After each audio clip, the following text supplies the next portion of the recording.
welcome to Nigeria studio. My name is Ola Favored, and to my right is Mr. Chude Anayo Ugoji, the number one of Nigeria, and sitting beside him is Mr. Yinka Odeyemi, the number two man of Nigeria, and to my right is Mr. Olabi Temitope. We're actually going to be talking about how Nigeria came to being. And my very first questions are going to Mr. Anayo Ugoji. I would like to ask you, sir, how Nigeria, how it all started? Is a global community of financial aid and national exchange. It found its way to Nigeria. On 8th of October, that was when I signed up on the global platform. And when I signed up, having read the ideology and having seen the situation we find ourselves in this country, that we actually need that program here to salvage the problem Nigerians are facing with finance and stuff like that.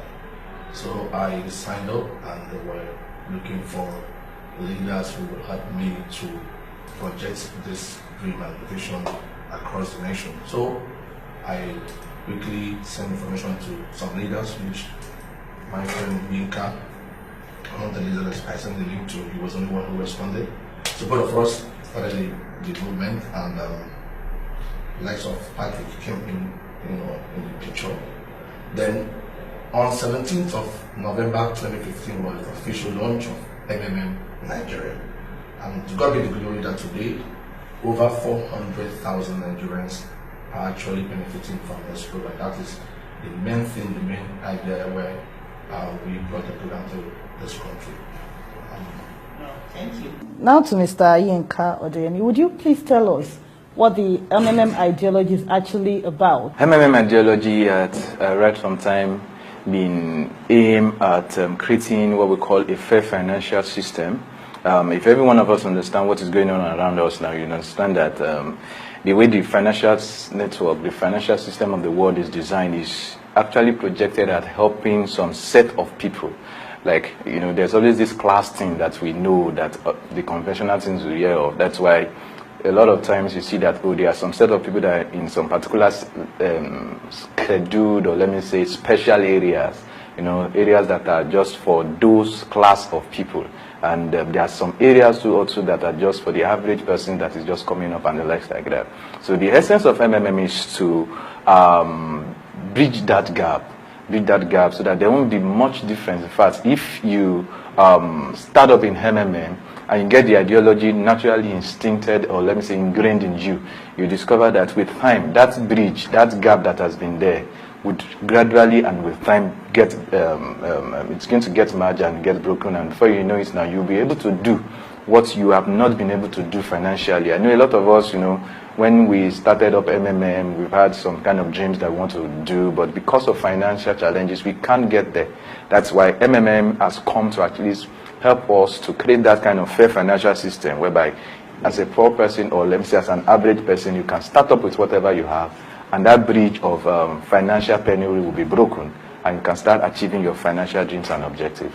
That is the main ideology of and it's also to create a platform whereby every one of us can come together to help ourselves to achieve a lot of things together. So that's why we also used to use that acronym that in we have millions coming together to help themselves to also make millions together. That is the ideology. Okay, Mr. Olabi, to you now. In we hear that you get rewarded to a tune of 30% in the value of help you provide. So where does the 30% come from?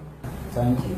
Like Mr. Yinka said, come together to help each other. Now people are asking where the 30% come from. Now this 30%, we pay ourselves the 30%. Like we said, there is what we call crowdfunding. It is true crowdfunding. Crowdfunding is a situation where we pay some people with some other people's money. Now it turns around. It's like a cycle where a set of people donate, like we do in and we pay those set of people who have donated in the past. Then another set of people comes to donate again. and we pay those set of people who have donated this in the past. So it is a system that is used all over. The insurance company uses it. When you pay an insurance or a life cover, it is used to pay other people who are due to receive payment. The banks use it where you pay. When you are contributing, you are paying. And when somebody is withdrawing, you are getting out of the system. So that's how it all works. It is a cycle that turns. Money must rotate. As somebody is giving, somebody is getting. So the 30% is paid by all of us in the system. So I guess it's more of something like a redistribution of funds, kind of. Yeah, it is a redistribution of funds where we get from those who have their spare money and doesn't need it now, and we give it back to those who need it now. Then in turn, when they need money, we see another set of people who wanted to donate at that particular point in time, who donate freely without any guarantee, at free on their own risk, by willingly and not being forced or coerced, because there is no guarantee. You are just giving because you are happy to give. So we inculcate the power of giving through that. All right, thank you. Mr. Yinka, my next question comes to you. Before now, we've heard, or we know that when programs like this, when they get into the country, they run for a period of time, and before you know it, it crashes. And even now, we hear people saying MMM would crash. So how long do you think MMM Nigeria would last? Thank you very much for that question. It's a quite interesting question, which I used to like to answer it just using the words of the founder of this great community, Sergi Mabrodi. In his words, he always say the actions and inactions of every participant has a way of contributing to the sustainability of this community. I used to break those two words into what would actually, because those are the major words that actually determine how long or how short MMM itself will last. First thing first is the word action. When we say action, to us as participants in MMM, the action simply means that for us as participants, we know that we are the ones that are actually bringing about whatever rewards we are getting on it, which is the 30%. And we also understand that how we get it is through our consistent donation, and also through ensuring that we are sharing the right ideology to people and getting them to also be part of this community. As long as we have that consistently going on, MMM Nigeria can last for as long as we all want. The inaction, which is the other part of it, as Saji said, is that in action, we mean that, okay, as participants, you know, we might have some people that, because they are not well rooted in the real ideology of MMM, might see some of them abusing the system in the sense that they might be, you know, turning it off to like an investment scheme, you know, taking out time to just start talking about MMM in a negative way, or in negative, having some kind of negative implications on the system. Such inactions have a way of somehow, in one way, creeping into the mind frame of participants and has a way of cutting short the sustainability factor of MMM. That's why on our part as leaders, we are ensuring that this part of it, which is the inactions, we at least do the best of our knowledge, curtail it to the barest minimum. And how do we do that? We ensure that we teach the ideology very well. We ensure that as you are becoming a guider, or you are as a participant, you want to share it, to ensure that you are saying the right things to people, so that as people are joining the community, you understand what they are joining, because it's easier for you to actually be able to stand up to defend what you know. And that is why we are actually always at all times ensuring that we teach the right ideology. We also ensure that our participants are also teaching the right ideology, not giving people just the mindset of just coming into the system, run away and do your hit and run and go. No, we don't want such things in the system. So what determines how long or how short MMM Nigeria will last is all in the hands of all the participants. Currently, we have over 400,000 participants. So that means the 400 participants are the one that determines how long or how short MMM will last. So in summary, our actions and inactions is what keeps MMM going. All right, thank you very much. Okay, Mr. Olabi, to you. In the MMM community, there are some people known as guiders. So how do they contribute to the sustainability of this program, MMM Nigeria? Thank you very much. Like we used to say, guiders are the pillar of sustainable MMM in Nigeria. And how does that work? They are the people, the first very ambassador of MMM in the eye of every other participant. Now, I always say, from the participants, once you have a single referrer under you, you become the leader of that particular person, because you are the one that is to guide that person. Same applies to the guider. Now, how can guider does this? You know, we all have the same goal in MMM, to create an honest and fair world, and our goal is the same. We want to make people happy. So because we want to make people happy, we need to guide them and teach them the right way to do things. How to provide help, how to get help, how to solve issues, how to attend to issues. All these things are part of rules and regulations in MMM. For them not to go astray, then they need the right ideology. They need to understand first, like Mr. Inka said, that it is not an investment thing. It is a donation exchange program. You donate freely. And it does not have any sign of guarantee. There is no guarantee in MMM. You may donate today and tomorrow you don't get your donation. But if people are not taught this right ideology, they are not aware of the risks involved in MMM, as such they can go astray and do something else. So in MMM, we have the right ideology, and people that can propel or teaches this right ideology are the guiders. On the other hand, there are two basic things they need to do. One, they need to go over again and again the ideology of MMM so that it becomes part of them. It begins to come out of their actions the way they do, and from this, it leads me to the second one, which is they become an exemplary guider and a leader. That goes for all participants too. If you have a single referral you are guiding on how to do one or two things, you have to show him by example how to do the right thing, how to follow the right ideology, how to be aware of the risk, and to be aware that there is no guarantee in it. So doing this, the guiders will pass on the real ideology and how to do things, who in turn, the referrer, who refer somebody else who is a new participant, will pass it on. And with this, we can sustain this system for as long as we wish, because our action, inaction, and reaction. Reaction in the sense that when you see somebody is doing something that is wrong, that is outside the ideology of MMM, you can actually caution the person, correct the person, and report if case be, so that action can be taken against that person before the person collapses the system. We either be a keeper of this system or be a killer of this system. It's all in our hands. Thank you. Okay, back to Mr. Chudi. I want to know, as regards MMM being legal or not legal, because we know that when such programs come, government would either say it is legal or illegal. Even banks tend to be a threat to this kind of program. So what measures are being put in place when such threats comes? Thank you. The legality of MMM, based on what my friends have actually explained, one would know that MMM is not a business. It's not an investment scheme. We're not registered with CAC, we're not registered with SEC. So I didn't see anything that should warrant, someone asking for legality of MMM or as to have a kind of legal backup of what we are doing. It's a platform that gives people the opportunity to give help. And of course, you should, we all know that as a donor, you don't request for an agreement or a legal backup when you want to give help to somebody outside there. We all have been giving help to beggars on the street and stuff like that, and we don't back it up with any legal terms and stuff like that. So the government coming in and the banks and all, I've always thought of it that any right thinking government should be able to partner with MMM. The reason is that we are actually helping them to solve the problem of unemployment. Now over 400 Nigerians are on board.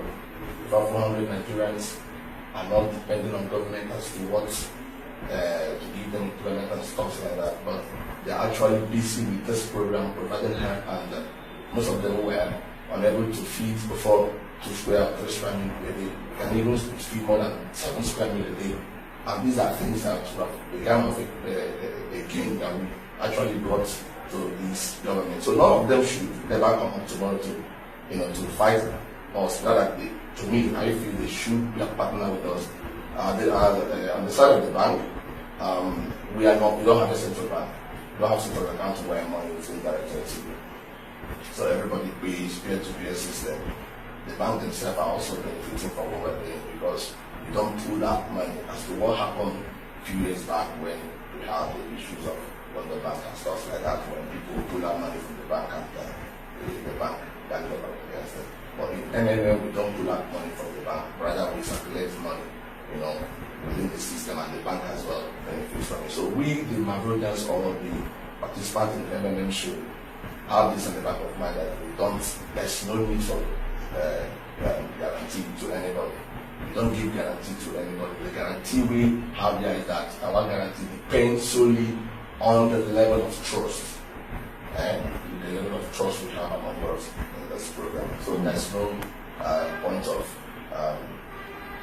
government or bank coming against us anytime in the moment. If we truly know what we are doing, so there's no point. Anybody who comes to seek for legal plan should as well look for other programs. This program does not need any legal backup. Okay, Mr. Yinka, I would like to ask, because based on the information we've heard, MMM South Africa faced some challenges based on the media, the banks, and likes of that. And it was a very, very big mess for them that I know it took them a while to clean up that mess. So what measures have you put in place now for MMM Nigeria to face such risk and threats when they come? Okay, basically, from what my boss have been able to express and talk about, as regards the legal part of it, I was about chipping in something in before this question, which is quite good. I was looking at it like we need to just better redefine the concept of what MMM is, or let's just start from what we do. Right from what we have been saying from the beginning, we said it's a donation exchange platform. In other words, what we are doing is that we are freely, from what we've earned, let's say you're working a salary job now, from what you've earned, okay, you now have an extra that you are not really using. That is what you are now picking up to donate as your spare money in MMM.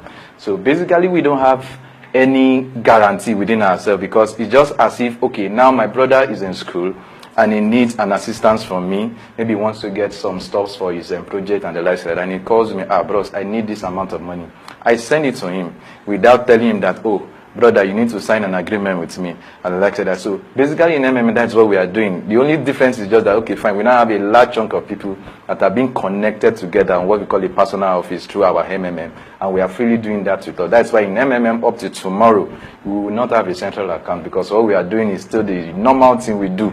When we go to our churches, when we go to our mosque, oh, you have some funds with you, and maybe your mosque or your church asks that, oh, they need to buy this. We don't need to start going to the pastor or our imam to start telling them that we need an agreement before we donate.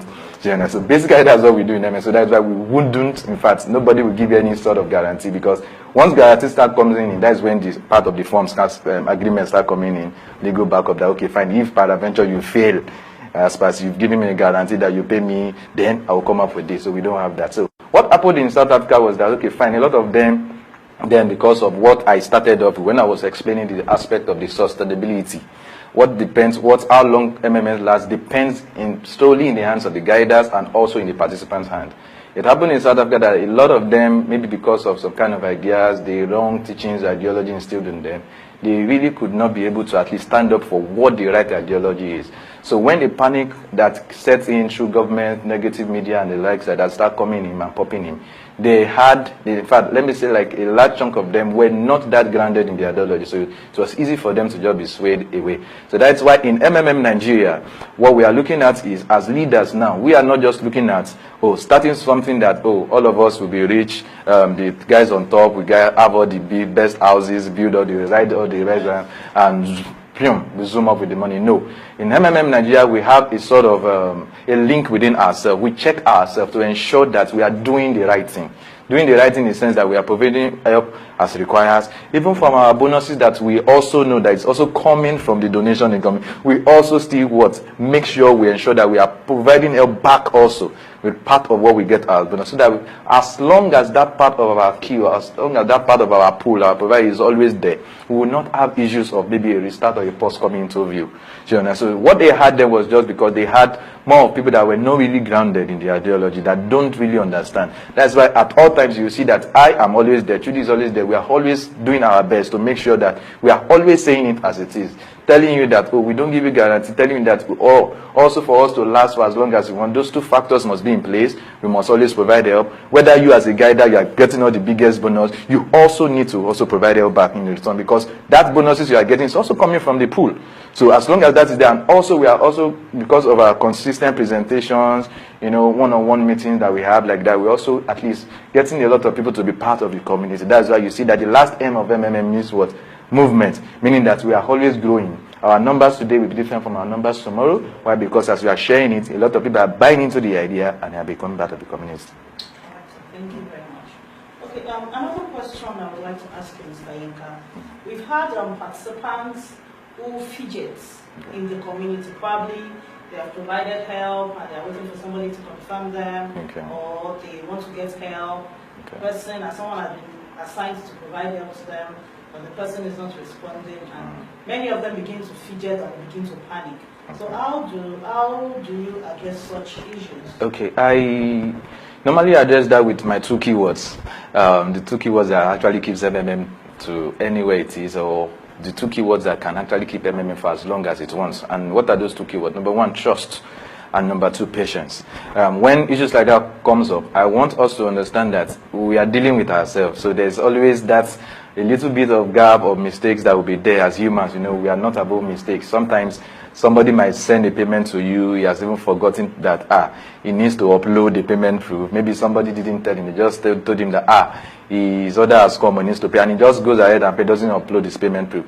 In such instance, what we advise is that you as the receiver, you just need to understand that you just need to do an extension for that person and try and put a call through to him that you've gotten the payment allowed, but you still need to do one more thing, to upload your payment proof so that the person can be confirmed. So basically what I used to say is that, or to just address that issue, is that we need to understand that we are dealing with ourselves, we are dealing with human beings, not robots. So that space of mistakes will always be there. So we need to understand that there are some basic steps that we need to take. Like for example, let's say, okay, you have received payment and you've not confirmed, and the person has been on your neck, and you still maybe you are not close to where internet is for you to confirm. It's just a thing of courtesy. Just put a call back to the please, I will confirm you at so time. Even if it's not convenient, just tell the person, please, I'm out of internet reach and stuff like that. What I'm saying is that we need communication. We also need to understand that we need to trust the system, that the system will be with us for as long as we want. And we need to also be very, very patient with ourselves, just in case all those issues comes up. And there are also some other ways of checking it that MMM puts in place. There's what we call a support team. MMM has a support team that is always readily available at all times. What you need to do is, let's say maybe for example you have an issue that is going out of hand, just go to the support, type in your message for them. You see topics that are related to whatever issue you have, because they also know that yes, all these issues will keep coming up and stuff. So there are department topics that are related to that. So once you send your support through to them, just wait for like some few days, you get a reply from them and everything will be resolved. Wow, we've heard it all, how MMM started, how to manage panics, then the risk, and what's the whole thing MMM comprises of. Thank you very much, sir. So, Mr. Chude, we would want you to give us some parting words before we end this segment. I urge all participants in MMM to keep hope alive. This program has been designed to put smile on the faces of every Nigerian, and we should shun from any act that could be of threat to this program. Greed, deal with greed. It's all about trust, it's all about sincerity, it's all about patience. And I want to use this medium to warn my participants to be mindful of this copycat program that's flying within the country. We've seen where most of them came up within 2 months they crashed. These are people that actually want to scam our people. So be careful of them and don't be a prey to such things. And by the special grace of God, we are working towards pushing this program to 5-10 years. And that would happen if everybody in the community would join hands together with us to push this program. Then make sure as a participant that you attend presentations. is very, very key. There are presentation centers all over the country. Even the guiders who are actually joining us to become guiders. Don't be a guider because you want to earn bonuses. Let your aim and objective of becoming a guider centers on pushing the ideology and helping people to smile. So every guider we discover we have less working guiders in our community. But if we can have a good number of working guiders in our community that would be ready to do presentations all over, I think people won't have issues with this program. I trust God that this program will actually mean well for us, and we will be able to bridge the gap between the rich and the poor, especially those of God. Right, we've heard it all from the horse's mouth. We've heard what MMM is and what MMM is not. For those of us who have been hearing various things about MMM being investment, being a business platform, being something else outside the real ideology of MMM, we have actually heard it from the mouth of those who started the community. So I want to urge every participant of the community to be mindful of what they hear, what they teach, and what they preach as regards MMM Nigeria.